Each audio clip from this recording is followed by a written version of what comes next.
BNP এবং আওয়ামী লীগ দুটি দলের শাসনকালের সময়ই দুইবার রাষ্ট্রপতি হিসেবে দায়িত্ব পালনকারী বাংলাদেশের একমাত্র ব্যক্তি ছিলেন বিচারপতি শাহাবুদ্দিন আহমেদ।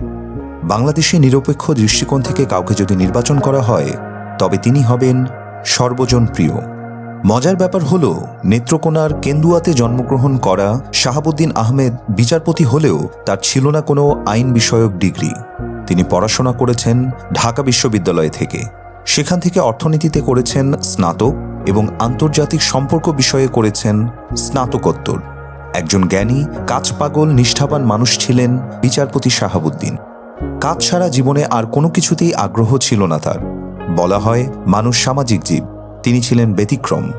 মেলামেশা পছন্দ করতেন না, কোনো অনুষ্ঠানে যেতে চাইতেন না, কেউ নিমন্ত্রণ করলে বিরক্ত বোধ করতেন। নিজে থেকে নিমন্ত্রণ করার প্রশ্নই আসে না। একদিন তার দুইজন সহকর্মী, যারা পরবর্তীতে প্রধান বিচারপতি হয়েছিলেন, তাদের একজন বিচারপতি মোস্তফা কামাল হাসতে হাসতে বিচারপতি এটিএম আফজালকে বলেছিলেন, মনে হচ্ছে এবার শাহাবুদ্দিন সাহেব আমাদের দাওয়াত দিয়েই দেবেন। কিভাবে বুঝলেন?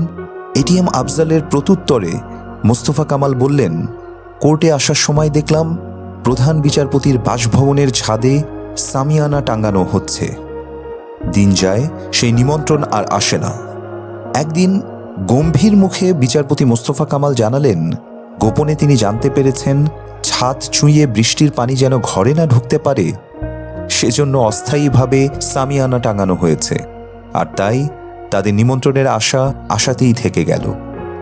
তবে নিমন্ত্রণ তারা পেয়েছিলেন রাষ্ট্রপতি ভবনে নিজের মেয়ের বিয়েতে।